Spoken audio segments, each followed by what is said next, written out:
Swag.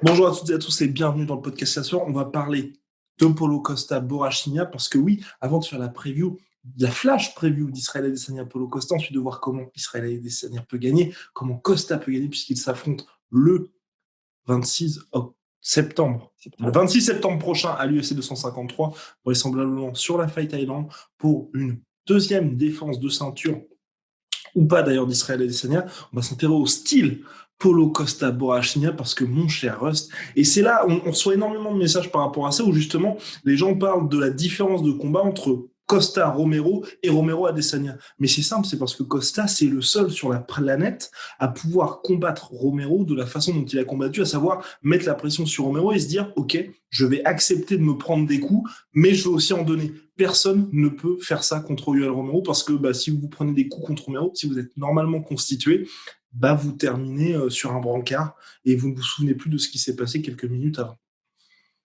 En fait, c'est là où c'est assez particulier. En fait, juste avant que le podcast commence, on était en train de se dire, mais à qui est-ce qu'on pourrait comparer Costa ? Parce qu'en fait, il a ce côté un peu berserker, c'est-à-dire que c'est, tu sais, genre chez les Vikings, ils prenaient, on sait pas trop, moi je me souviens plus quelle drogue ils prenaient, mais avant d'aller en combat, de temps en temps, ils prenaient une espèce de drogue hallucinogène et les mecs partaient au combat en mode, ils étaient presque transcendés, ils étaient dans un état second, ils ressentaient plus la douleur, ils étaient machin. Et tu as un peu cette impression avec Costa, en fait. Tu as l'impression d'une force qui va arriver sur toi. Il va te forcer à un bras de fer, mais que tu ne peux pas gagner, en fait. Il va te forcer à échanger des coups, sauf que lui frappe forcément plus fort. Il va te forcer à tenir la distance, sauf que il est capable, petit à petit, de te ruiner les défenses, de te ruiner au corps, de te ruiner en kick, de te ruiner à la tête. C'est un travail de sape, mais sauf que c'est vraiment, il te balance des parpaings de l'espace sur toute la durée du combat et sans s'arrêter, en fait, parce qu'il met une pression. Et on était en train de se demander quel serait équivalent. Alors, il y a eu un moment donné où il y avait Overeem, parce qu'il a changé de style quand il est arrivé à un certain point à l'UFC. Mais avant ça, le style Overeem, c'était vraiment, il avait une carapace. C'était le mec, de toute façon, il va frapper plus fort que toi, il va avancer. Alors, il avait déjà un menton qui était un peu plus léger, même au Pride, même quand il était en light heavyweight et tout ça. Mais sauf que quand il est arrivé à l'UFC, par exemple, contre Lesnar et qu'il sortait du Dream, etc., il se mettait grosso modo en carapace et il avançait sur toi. Et il y a un moment donné où, parce que c'est quand même un striker d'exception, il allait réussir à te choper, que ce soit en kick ou en point, et à ce moment-là, t'étais foutu. Quoi qu'il arrive, t'étais foutu. Et Costa, c'est un peu pareil, sauf qu'il a le menton, en plus de ça. Et il est technique, alors peut-être un petit peu moins effectivement qu'un Overeem, moins qu'Adesanya qui va combattre, mais c'est pas forcément grave parce que pour l'instant son style, alors on va parler un peu plus tard de comment est-ce que ça peut vieillir un style comme ça, mais pour l'instant, c'est difficile de faire quoi que ce soit en fait. On va voir ce que ça donne contre Adesanya et c'est parfait, ça va être le test ultime contre un technicien ultime aussi, mais pour l'instant. Comment arrêter Costa ? C'est impossible parce que tu peux pas le mettre KO. Alors on a vu qu'il a été mis knockdown. C'est un très Uriah Hall. Ouais. Alors non, c'était contre Costa, contre Romero. Et contre Uriah Hall, ouais. Quand même. Il y a eu un knockdown contre Uriah Hall. Oh ouais. Ouais, je l'ai regardé pas plus tard qu'hier. Ouais, il y a eu un knockdown. Mais après contre Romero, moi je le compte pas en knockdown dans le sens où il glisse, tu vois. Ouais, tu sens qu'il perd pas la conscience. Ouais. Tu sens que c'est flash quoi. Alors que contre Uriah Hall, t'as justement un petit on-off très rapide.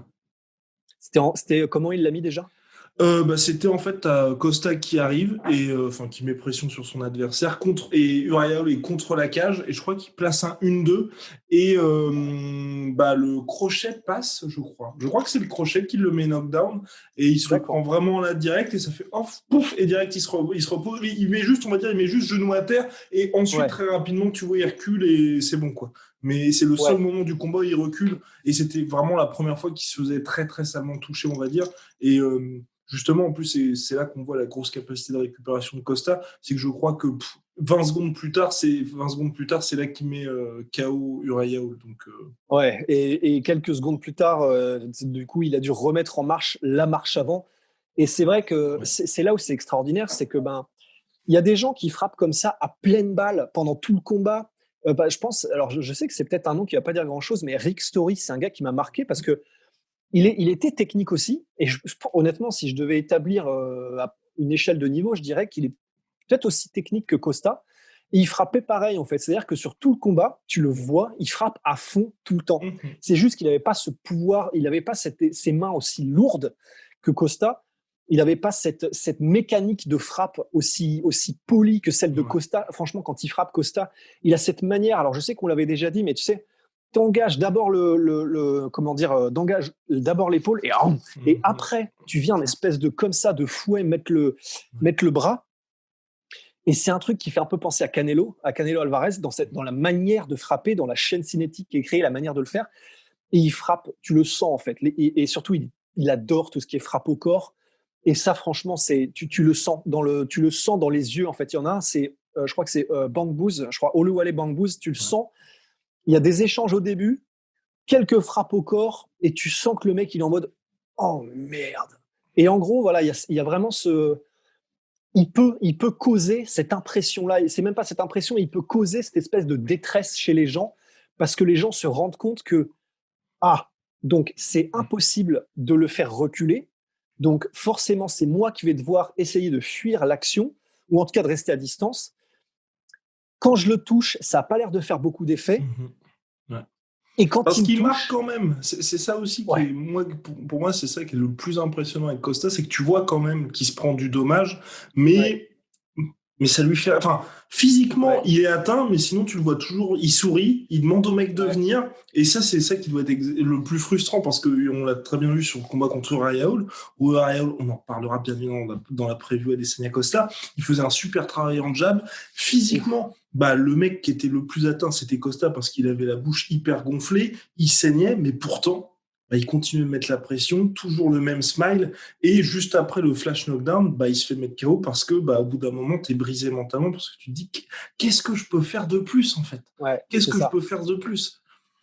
Et en fait, le fait, c'est vrai que ça, c'est injuste. Tu as des gars comme Anderson Silva, tu as l'impression que jamais ils marquent, ils sont jamais Mm. coupés, ils saignent jamais. Et tu as des gars comme Georges Saint-Pierre, comme Miocic et comme Costa. Bah voilà, il en faut quelques-unes et le mec, ça se transforme, enfin, je sais pas, c'est en une carte des Alpes, tu vois, en Ouais. relief. Mais c'est vrai que ce qui est intéressant, c'est que ça ne l'empêche pas, mentalement, ça ne change rien pour Costa. Tu sais, ça fait vraiment, tu sais, t'as l'impression de voir le Terminator, tu sais, bah, comment dire, t'as la peau qui s'enlève, t'as les yeux qui se barrent en couilles et tout ça. C'est sauf que c'est que le skin, parce qu'en réalité, bah, derrière, t'as le crâne en titanium et que bah, ça bouge pas. Bah, c'est un peu pareil en fait, Costa. Et c'est vrai que c'est ça qui est le plus terrifiant, c'est que c'est un gars, mentalement, il veut briser ses adversaires. Ouais. C'est-à-dire que physiquement, déjà, il y a un énorme impact. C'est que dès les premiers coups de Costa, quand tu es son adversaire, tu te dis, OK, ma seule chance, grosso modo, visiblement, ça va être qu'il s'essouffle. Mais Ouais. bah, est-ce que, même si ça dure 10-15 minutes, est-ce que je peux attendre comme ça 10-15 minutes? Non, en fait, non, c'est impossible. Et c'est vrai que c'est là où c'est intéressant, c'est quand il tombe sur des mecs comme Romero que tu ne peux pas briser mentalement, enfin, Mhm. c'est impossible. Romero, c'est vraiment, le mec à 40 piges, il s'entraîne à la cubaine depuis qu'il en a probablement 12. C'est un mec qui est absolument unique. Je pense pas que ce soit possible, de la même manière que les frères Diaz, de la même manière que des gars comme Max Holloway, que Dustin Poirier. C'est impossible, je pense, de briser mentalement un gars comme Romero. Et c'est là où ça a été effectivement intéressant, c'est que Romero, c'est aussi, en même temps, peut-être le seul gars qui est effectivement pas forcément fait en chair humaine, mais visiblement, on ne sait pas si c'est du cuir tanné ou si c'est du bois, mais le mec a même pas l'air de prendre en compte quand il prend du dommage, en fait. Donc, Mhm. c'est-à-dire qu'il peut prendre un high kick pleine balle de Costa, bah, il continue en mode, bon, c'est quand qu'on commence, tu vois. Et c'est vrai que mais c'est rarissime. Je pense qu'il y en a, il y a que Romero, en fait, sur le roster du UFC. Non, c'est clair. Et, et Costa a été capable de prendre Romero, de le faire reculer et de lui infliger aussi du dommage, même si à la fin Romero revenait sur 15 minutes. Et c'est vrai que c'est unique comme style. Alors évidemment, en fait, juste avant le podcast, on évoquait qui est-ce qu'on pourrait comparer. Donc il y avait Overeem à la limite, il y avait aussi des gars comme Anthony Johnson, mais c'est vrai qu'Anthony Johnson, c'est aussi c'est un one-shotter en fait. C'est-à-dire que Costa, c'est un mec, ça va être du travail de sape, et sauf que c'est de la grosse sape de marin-pêcheur, donc ça, tu tiendras pas très longtemps, mais c'est de la sape quand même. Alors que un gars comme Anthony Johnson, c'est du one-punch, c'est l'interrupteur, quoi. Après, c'est vrai qu'aussi pour l'instant, on n'a pas eu tant que ça. J'y pensais aussi en regardant les combats de Costa, c'est qu'il est seulement à 13 combats pro. Et contre Romero, c'était la première fois qu'il voyait aussi un troisième round. Donc c'est vrai que par rapport à tous les mecs, on cross va faire la comparaison de style de Costa, c'est que pour l'instant, je pense aussi, on n'a pas beaucoup vu en fait. On n'a pas tant vu ça Costa, et peut-être que là, ce premier combat-là, enfin ce premier combat contre Adesanya, c'est son premier combat qui est prévu en 5 rounds. Et c'est peut-être pour lui la première fois où il ira aussi au 4e round, au 5e round, et où là, on va aussi vraiment savoir. Parce que même si, tu vois, même s'il venait à perdre ce combat-là et qu'on avait la même intensité, entre guillemets, sur les 4e et 5e rounds, on pourrait se dire, OK, c'est quelque chose qui est potentiellement durable, parce qu'on en avait parlé lors du combat contre Romero. Certes, le 3e, ça commence à devenir très très chaud, mais quand même, à chaque fois qu'il essayait de toucher Romero, ou qu'il essayait justement d'attaquer, enfin, il y avait toujours cette même pression. Elle était peut-être moindre, mais même quand il lançait ses coups, c'était quand même pleine balle. T'avais pas un, d'une espèce d'attitude qui signifiait, bon, bah, panique à bord, là, clairement, j'ai plus d'endurance, j'ai plus rien dans le corps, et vivement que ça se termine. On voyait qu'il était à bout de souffle. On voyait clairement, il y avait un round de plus, ça sentait très mauvais pour lui, mais il essayait quand même de montrer, de tenir en respect Yoel Romero. Ouais, c'est là aussi, c'est ce qui m'impressionne le plus parce que c'est vrai que c'est Crocop, bon après c'est Crocop qui le disait, mais c'est vrai que c'est une phrase qui est assez répandue, mais c'est le fait que, comment dire, le fait d'être fatigué, ça révèle le couard en toi, ça révèle enfin tu sais, coward en anglais, je sais pas comment est-ce qu'on pourrait dire, mais la fatigue révèle le couard en chacun de nous. Et c'est tellement vrai. Enfin, c'est vrai que un combat, c'est le révélateur ultime en fait. Parce que quand tu es fatigué et quand tu te rends compte que ton gas tank est quasiment vide et qu'il reste encore du chemin à parcourir dans le combat, c'est le truc le plus terrifiant qui puisse arriver en fait à un combattant. Parce que tu dis, et surtout si la personne en face n'est pas dans le même état et sans le vent tourner. C'est le truc le plus terrifiant parce que tu peux avoir le plus de skills au monde. Bah, voilà, Conor McGregor, Nate Diaz, enfin, typiquement quoi. Tu peux être le mec numéro 1. Et numéro 2, heureusement, c'est là, respect à Conor McGregor quand même malgré tout, parce qu'il s'est passé grosso modo la même chose, sauf que là, il s'est souvenu du premier combat et qu'il a tenu. Mais malgré tout, c'est un peu ça en fait. C'est ça la dynamique. C'est tu commences, t'es le mec t'as le plus de compétences au monde, t'es un one-shotter, tu te déplaces, c'est magnifique, etc. Tu mets knockdown une fois, deux fois. Sauf que si le mec ne tombe pas et n'est pas KO et que t'arrives pas à l'éloigner, s'il revient et que toi tu sens ah merde, donc je lui ai mis le maximum en termes de puissance, je lui ai envoyé le maximum. Je lui ai donné mes meilleurs coups. Il a été knockdown mais il revient. Ok, en fait, donc là, qu'est-ce que je fais? Il reste 15, 20 minutes. Moi, je suis déjà à moitié mort. Et lui, il commence un petit peu à s'échauffer parce que, à part les knockdowns, mais lui, il a un style qui est un peu différent. Il a un style qui fait qu'il peut tenir. C'est absolument terrifiant. C'est une angoisse, c'est abyssal en fait. Et c'est vrai que c'est là où c'est impressionnant. C'est que Costa, il l'a. Alors après, c'était pas en 25 minutes. Si jamais le combat avait été en 5 rounds, là, peut-être que ça aurait été un peu différent. Je pense que psychologiquement, il devait savoir qu'il était à 2-3 minutes de la fin du truc et que bon, il lui suffisait, entre guillemets, de tenir. Et puis ça faisait partie de la stratégie aussi, je pense aussi, tu vois. Ouais, voilà, c'est ça. Et c'est là où ça va être intéressant contre Adesanya. Après, je soupçonne Costa de se dire, je pense pas qu'Adesanya encaissera aussi bien que Romero. Et c'est possible aussi, mais après, il sera moins touché aussi, probablement. Donc, c'est vrai que c'est impressionnant de la part de Costa. Voilà, c'est ce qui m'impressionne par rapport à ça, c'est qu'effectivement, malgré la fatigue, déjà le fait qu'il tienne 2 rounds et demi à très très gros rythme, c'est déjà impressionnant vu la masse du bonhomme. Honnêtement, c'est déjà extrêmement impressionnant. Et en se prenant autant de dommages aussi, parce que c'est vrai que ça, les gens ont tendance à oublier, c'est qu'il a quand même pris cher Costa dans ce combat-là.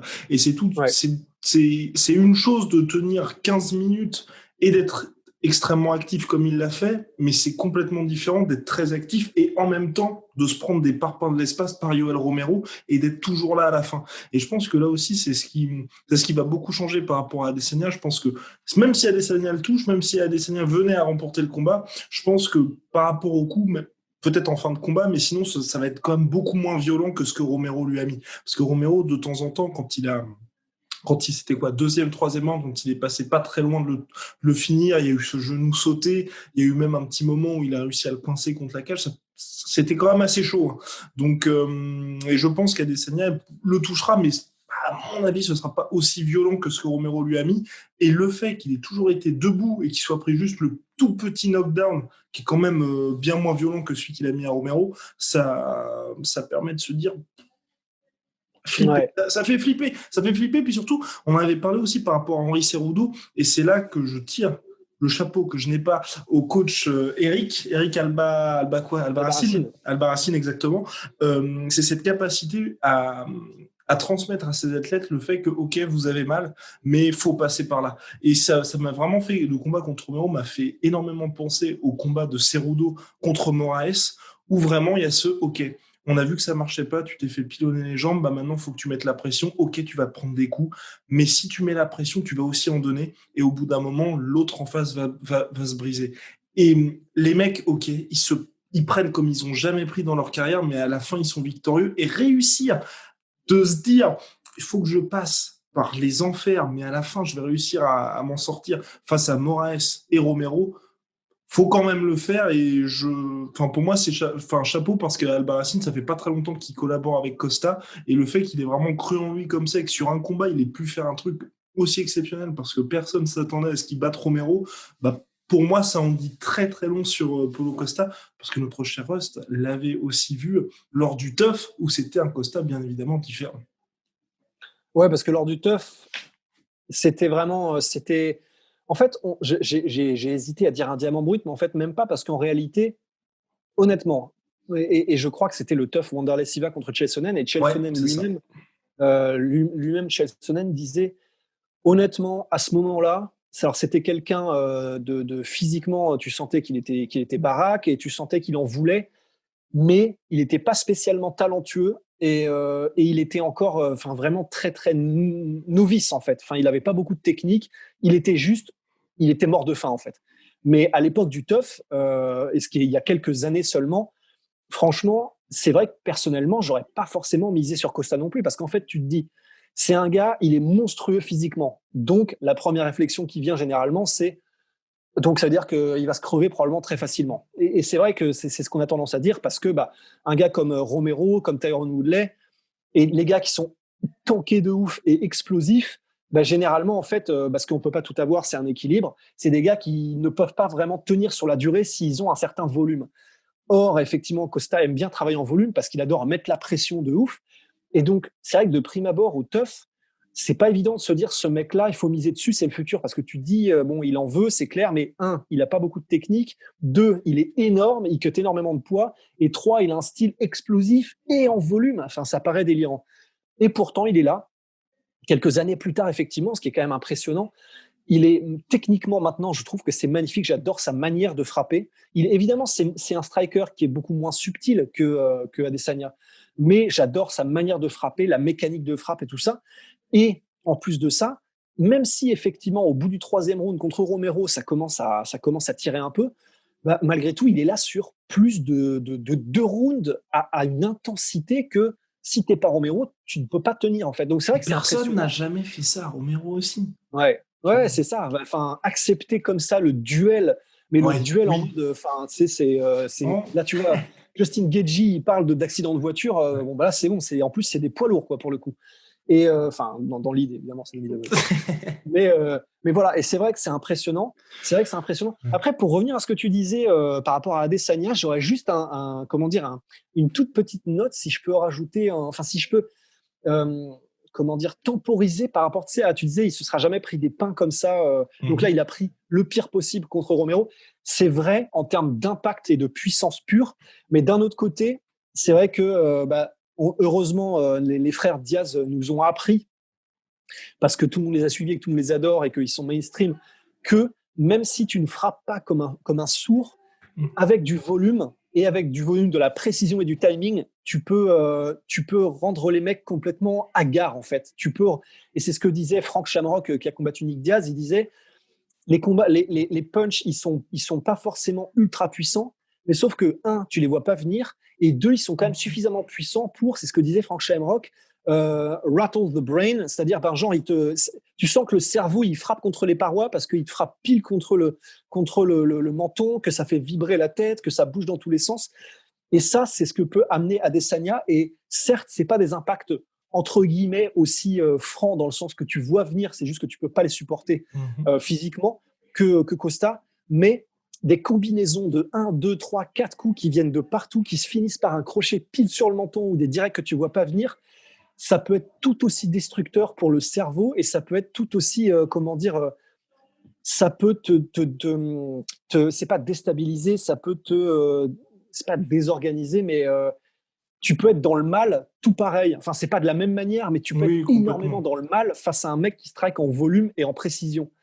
Donc, et c'est pour ça que personnellement, je ne mets pas complètement hors des possibles le fait que, à force de se faire toucher, mais de manière vraiment maîtrisée, subtile, par des coups qu'ils ne voient jamais venir, en gros, ils finissent par être complètement aux fraises et complètement dépassés, en mode, un petit peu, tu sais, en mode Kevin Gastelum dans le 5e round contre Adesanya. Tu sens que le mec, c'est un peu comme si tu combattais Flash Gordon, tu vois, tu sais même plus d'où ça vient, tu te fais frapper de partout, tu comprends rien, et ton cerveau dit stop et ton corps dit stop, quoi. Ah, donc, non, mais ça, de toute façon, même si c'est Costa, ça peut arriver, et particulièrement au 4e ou 5e round, si jamais il s'est fait toucher sans voir venir pendant 4 rounds et demi, c'est possible, même si c'est Costa, qu'ils finissent par être complètement dans les choux, quoi. Ah oui, mais ça, de toute façon, ça ne fait aucun doute. Hein. De toute façon, on l'a dit plusieurs fois, hein, et moi, je suis persuadé que si Adesanya est toujours là après 2 rounds, il bat Costa par TKO, parce que ça veut dire que tout simplement le plan de jeu de Costa n'aura pas fonctionné et qu'Adesanya aura résisté, aura traversé la tempête, et là, bon courage parce que t'es terminé. Mais et pour finir sur Costa, moi j'ai juste, et c'est là que c'est un petit peu compliqué en fait, certes pour l'instant on est très impressionné par la puissance, par l'intensité de Paulo Costa, mais c'est vrai que le seul véritable test face à un combattant niveau élite qu'il a eu, c'est contre Yoel Romero. Donc ça fait, je trouve, c'est un peu faible, mine de rien, parce que c'est un seul combat. C'était un combat en 3 rounds, et j'ai peur, tu vois, qu'on ait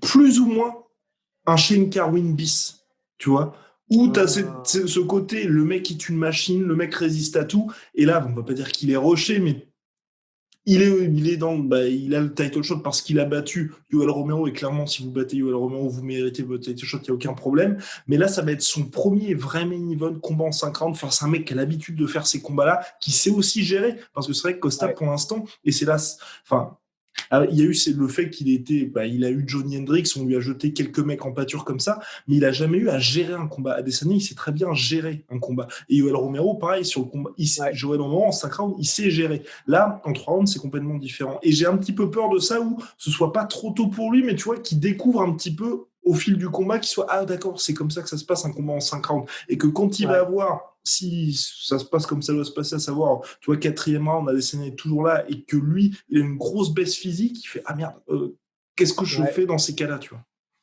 Et c'est vrai que c'est vachement, c'est là où le combat, il est tellement ouf, parce qu'en fait, c'est des deux côtés, c'est un peu terrifiant, parce que du côté de Adesanya, t'es en mode, ok, le mec ne sait rien faire d'autre que d'avancer et d'être un taureau, mais vraiment un truc, tu peux pas y échapper.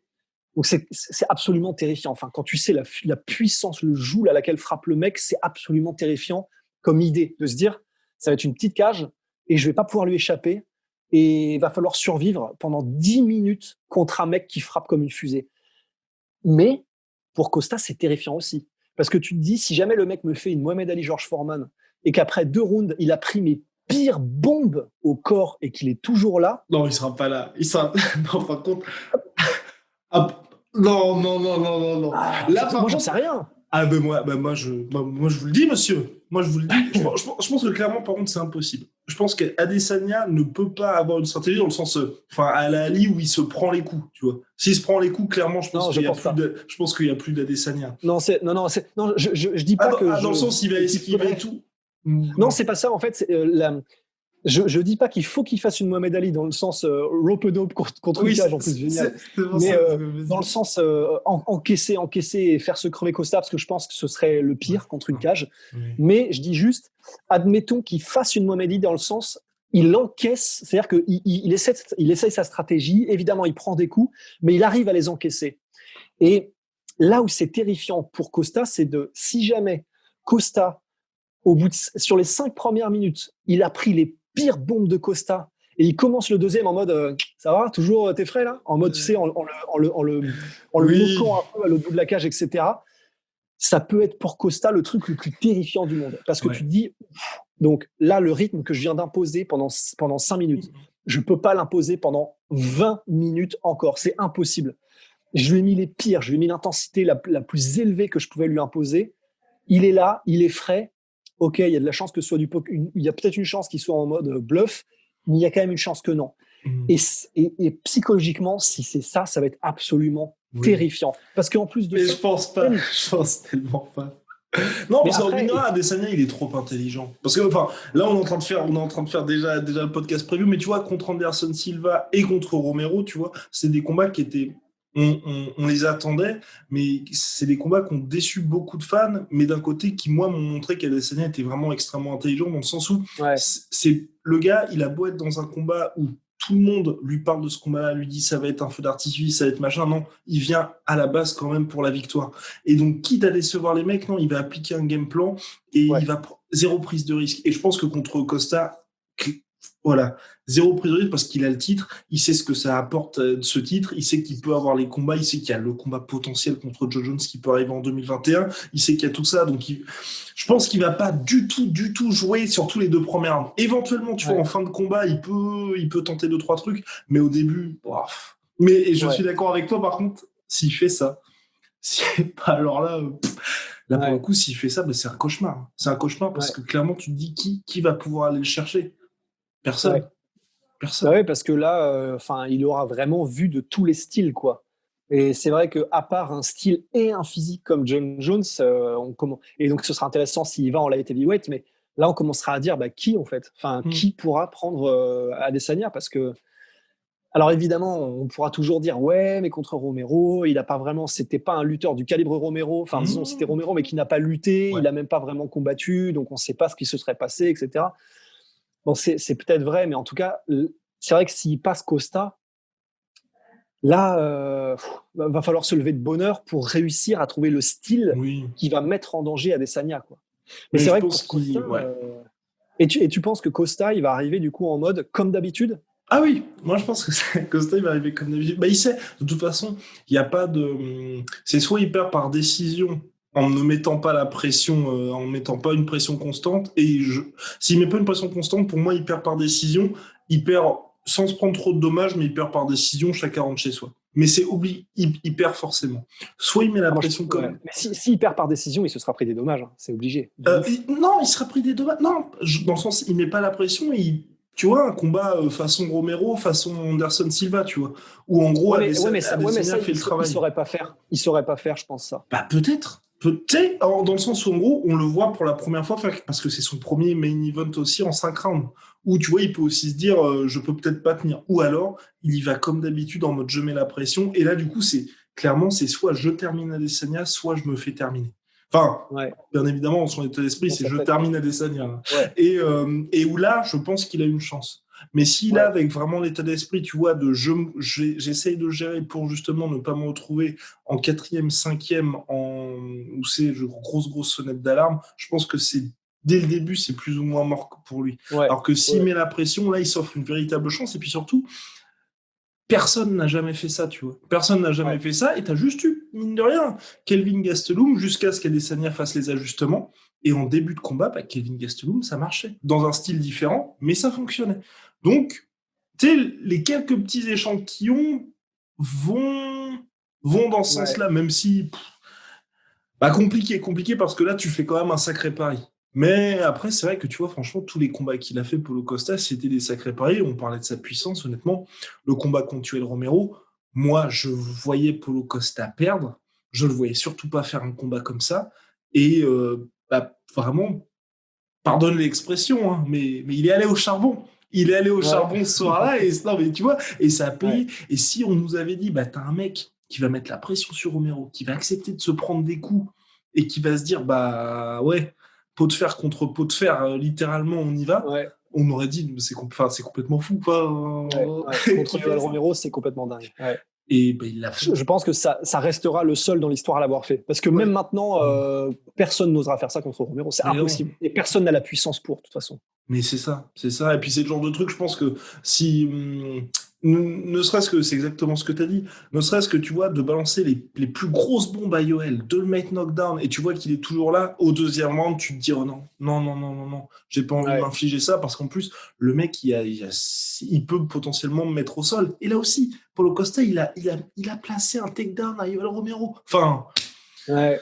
bref, non, mais tout ça pour dire que vraiment, pour l'instant, en tout cas, la puissance de Paulo Costa est dingue. Et je voulais ajouter à lui un truc. Mon cher Rustula, moi aussi, à la différence de Dominique Reyes, voilà, on ne peut pas toujours tirer sur lui. Mais c'est vrai que par exemple, hier, il y avait le combat, on va en parler un petit peu de Rakic. Il était toujours là pour clasher ce pauvre Rakic.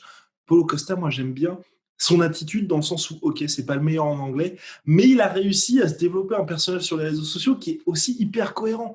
Bah, par exemple, t'as Adesanya qui fait que de dire bah t'es chargé, bah ok, bah je vais tweeter pour dire que l'USADA est jamais venu me chercher au Brésil.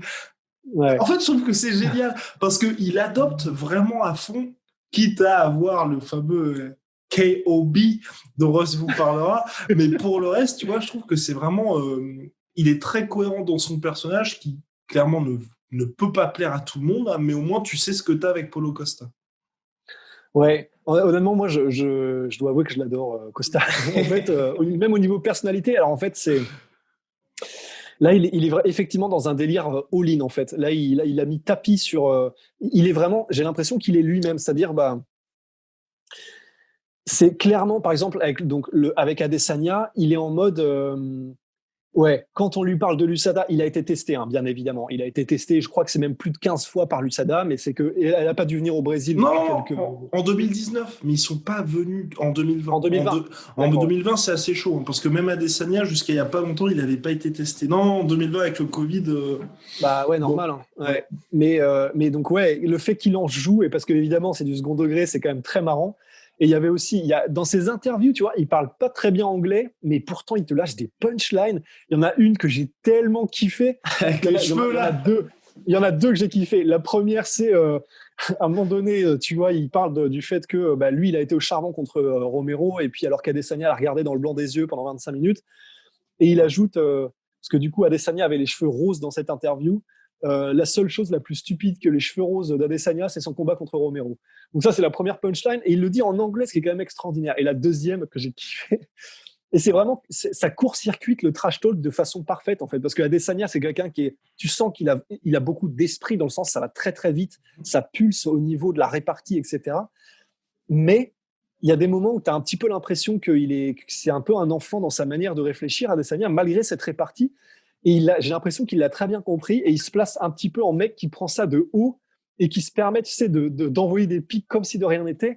Et c'est donc ce qui a donné naissance à son deuxième truc. C'est à un moment donné, tu as Adesanya qui, c'est dans l'interview, tu sens qu'il se dit, ouais, là j'ai un angle, je vais pouvoir le tenir, tu vois. C'est mon trash talk, c'est mon domaine le trash talk. Et avec ça, je vais l'avoir. C'est le moment où ils étaient à Vegas ou je sais plus trop quoi, ils se sont croisés dans un couloir et ils ont attendu je ne sais trop quoi.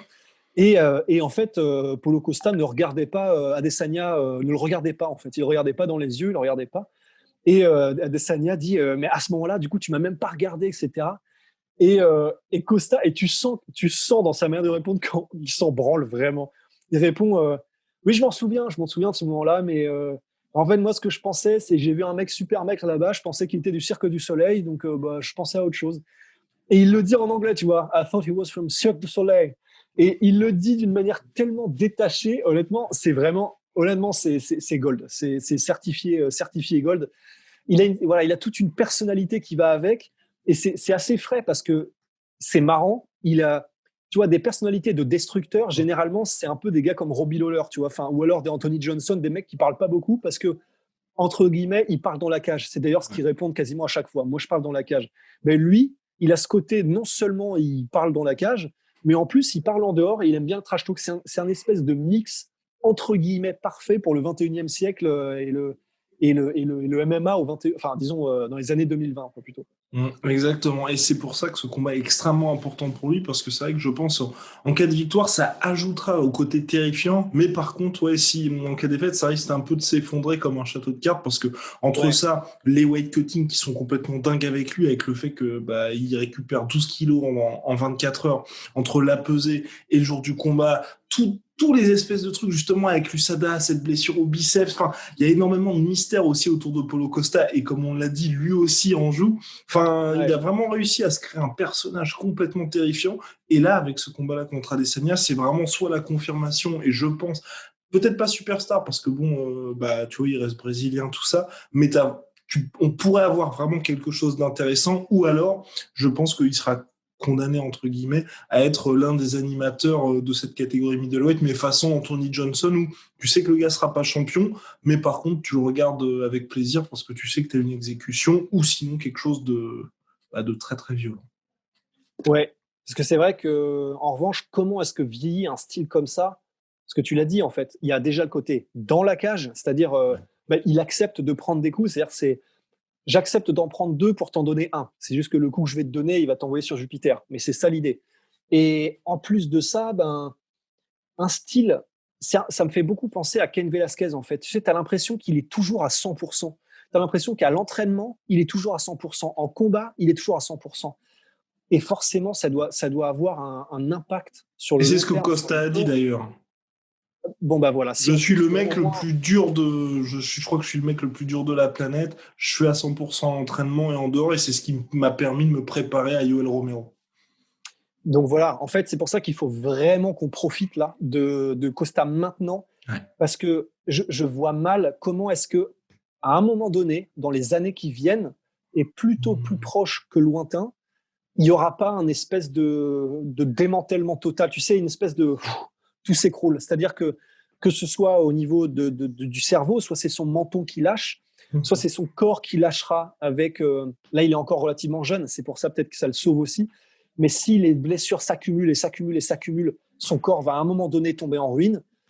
Et ou alors effectivement son corps qui dit stop au weight cut. On sait que ça peut. Voilà, il y a l'exemple Daniel Cormier par exemple au JO de 2004 qui a été privé de JO parce que son foie l'a lâché. 2008.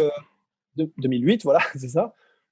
Et donc on se dit c'est compliqué probablement. Profitons-en maintenant là, parce que c'est compliqué de tenir un tel rythme, une telle fréquence d'entraînement, de psychologiquement, de tout ce qu'on veut. Maintenir un Paulo Costa comme on l'a maintenant, là tout de suite, c'est impossible sur la durée. Non, donc c'est clair. profitons-en bien, quoi. Profitons-en bien. Et ce qui sera d'autant plus. J'avais envie que ce soit le mot de la fin, mais bon. C'était pour dire aussi, ce sera d'autant plus intéressant avec le style de Paulo Costa, c'est s'il peut un jour se réinventer, tu vois.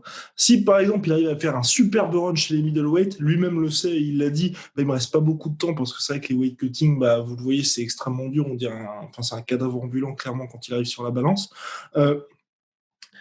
Il va monter chez les light heavyweight et il sera intéressant de voir si il adopte la même stratégie en light heavyweight ou si au contraire il se renouvelle. Et s'il se renouvelle, ce sera hyper intéressant, même si là j'ai quand même de sérieux doutes aussi. Et comme tu l'as dit, au bout d'un moment, de toute façon, ce style-là, ça fonctionne jusqu'à ce qu'il y ait un mec qui soit suffisamment résistant pour que vous mettre un gros stop, ou alors un mec qui arrive à le cueillir au premier round. Et à partir de ce moment-là, c'est toujours un peu compliqué parce que tu commences à te dire il faut vraiment que le mec prenne sa retraite. Donc, comme tu as dit, profitons-en. Parce qu'il a quel âge, notre cher Paulo Costa là? Il a 27, je crois. 29 ans. 29 ans. Hein? Il a 29 là? 29, oui. 21 avril 1991. Ouais. On vieillit, mon cher Rast. Moi, je tape 29 ans dans le moteur de recherche. Paulo Costa. Ouais. Effectivement. C'est marrant de le voir comme ça, que lui-même se dise faut que je fasse vite parce que j'ai pas beaucoup de temps. Ça fait vraiment, tu sais, j'étais en train de me demander à quoi ça fait penser. Ça fait un peu penser à, tu sais, à le film qui vient de sortir Project Power où en gros, tu sais, tu mets ta montre parce que tu sais que t'as que 5 minutes où tu vas être monstrueux. Bah c'est assez marrant que ce soit un peu dans ce truc-là, mais en vrai, avec Costa, le mec sait qu'il faut vraiment se dépêcher parce qu'il a plus beaucoup de temps dans sa forme finale Dragon Ball Z, tu vois. Oh, punaise. Bien formidable, mon cher Rust. Demain, nous parlerons de Rakic, de Robbie Lawler et d'Islam Makhachev parce qu'il va avoir un énorme choc à l'UFC 254. Voilà, ça vient de tomber. Big shout out to My Sweet Protein, moins 38% avec le code de la sueur. Et puis, voilà. Et puis à Venom, sponsor de l'UFC, sponsor de la sueur avec qui nous préparons de belles choses, de belles choses. Allez, à très vite. Allez, à très vite. Swear.